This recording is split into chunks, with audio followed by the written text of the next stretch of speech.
Hello दोस्तों, स्वागत है आपका हमारे चैनल स्मार्ट एजुकेशन क्लासेस में। आज हम आपके लिए लाए हैं प्रारंभिक शिक्षा की नवीन प्रयास, जो अध्याय 2 है उसका, राष्ट्रीय शिक्षा नीति 1986। इसको हम आज जानेंगे कि इसमें क्या क्या था, क्या क्या सुझाव दिए गए थे और इसके क्या क्या उद्देश्य थे। तो दोस्तों, इससे पहले निवेदन है कि अगर आप हमारे चैनल पर नए हैं तो चैनल को सब्सक्राइब कर लीजिए और बेल आइकन पर प्रेस जरूर कर लें और वीडियो को पूरा देखें। इससे आपको एक अच्छी नॉलेज मिलेगी जो आपके सीटीईटी और टीईटी आगे आने वाले उसमें भी काम आने वाली है। तो चलिए देर न करते हुए वीडियो को शुरू करते हैं। चलिए, राष्ट्रीय शिक्षा नीति 1986, इसमें देखिए क्या क्या था। पहले इसको हम इसका बेस समझ लेते हैं, ठीक है ना। देखिए, आर्थिक एवं तकनीकी विकास के दौर में उपलब्ध संसाधनों का अधिकतम लाभ उठाने तथा जन जन तक पहुंचाने के लिए विशेष प्रयास किए जाने चाहिए। इस लक्ष्य को प्राप्त करने का एक मार्ग शिक्षा है। अतः सरकार ने जनवरी 1986 में राष्ट्रीय शिक्षा नीति का निर्माण करने की घोषणा की, और जो कि सन 1986 की राष्ट्रीय शिक्षा नीति के नाम से प्रसिद्ध है। और राष्ट्रीय शिक्षा नीति 1986 को कुल 12 खंडों में बांटा गया है। तो देखिए, जो आर्थिक स्थिति है और देश में जो उपलब्ध संसाधन होते हैं, तो उनको एक नियमित एवं सुनिश्चित तरीके से प्रयोग करने के लिए शिक्षा की विशेष आवश्यकता होती है, ठीक है ना। क्योंकि जो शिक्षित लोग होते हैं वो ही इसका अच्छी तरह से यूज कर पाते हैं। तो इसके लिए जनवरी 1986 में सरकार ने क्या की कि एक राष्ट्रीय शिक्षा नीति हम बनाएंगे। और इसमें कितने खंड थे? कुल 12 खंड थे। ये भी हमें जानना जरूरी है, क्योंकि ये अति लघु उत्तरीय प्रश्नों में पूछा जा सकता है कि राष्ट्रीय शिक्षा नीति 1986 में कितने खंड थे। ठीक है, तो 12 खंड थे। आगे, राष्ट्रीय शिक्षा नीति में समाहित महत्वपूर्ण बिंदु, क्या बिंदु थे जो इसमें समाहित थे, मतलब क्या सुझाव दिए गए थे हम, या क्या उद्देश्य थे, ठीक ना, कुछ भी कह सकते हैं। चलिए, पहला पॉइंट है कि शिक्षा की राष्ट्रीय प्रणाली के अंतर्गत एक निश्चित स्तर तक सभी छात्रों की जाति, मत या लिंग भेदभाव के बिना तुलनीय गुणवत्ता वाली शिक्षा तक सभी की पहुंच हो।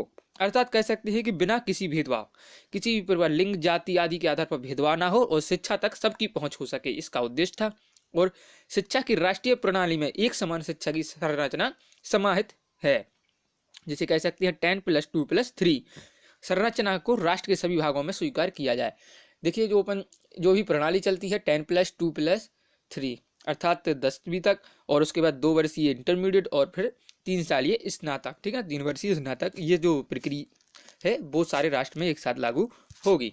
आगे है दूसरा पॉइंट है कि पोषण, स्वास्थ्य तथा शारीरिक, मानसिक, सामाजिक, नैतिक व संवेगात्मक विकास की दृष्टि से पूर्व बाल्यकाल शिक्षा, ठीक है ना, को उच्च प्राथमिकता दी जाएगी।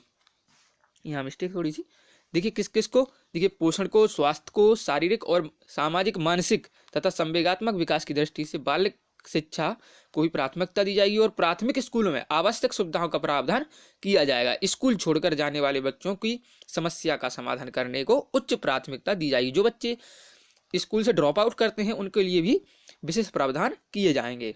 आगे तीसरा पॉइंट है कि तकनीकी शिक्षा, तकनीकी तथा प्रबंध शिक्षा हेतु कंप्यूटर का प्रारंभिक ज्ञान तथा उनके उपयोग का प्रशिक्षण प्रोफेशनल शिक्षा का एक अंग होगा।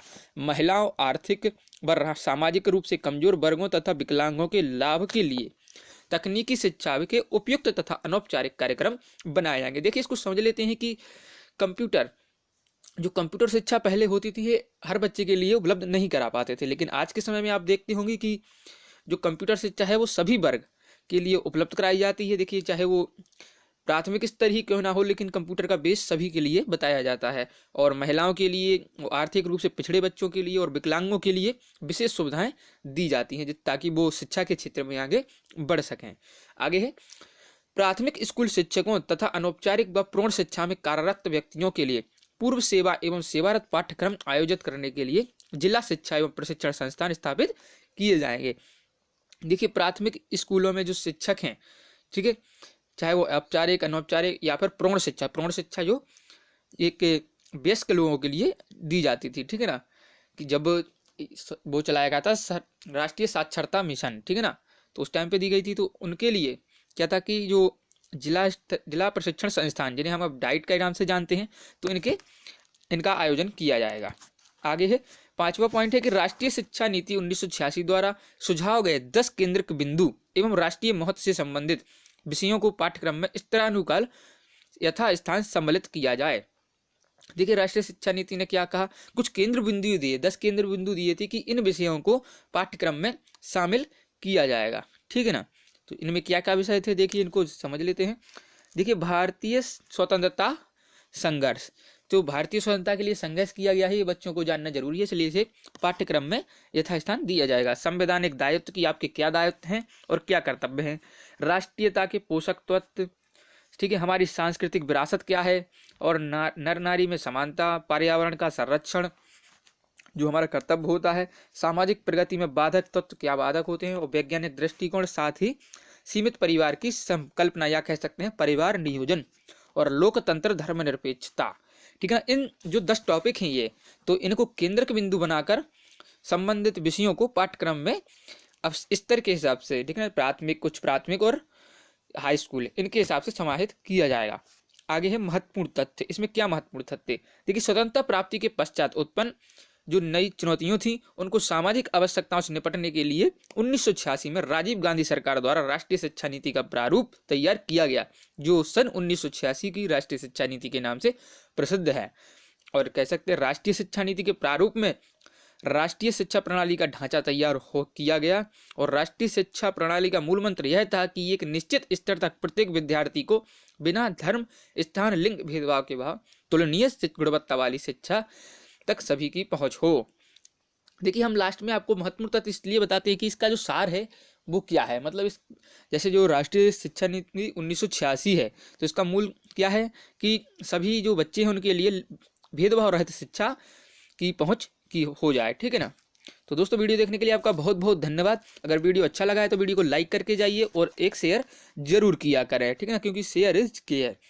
मिलते हैं अगले वीडियो में दोस्तों। जय हिंद, जय भारत।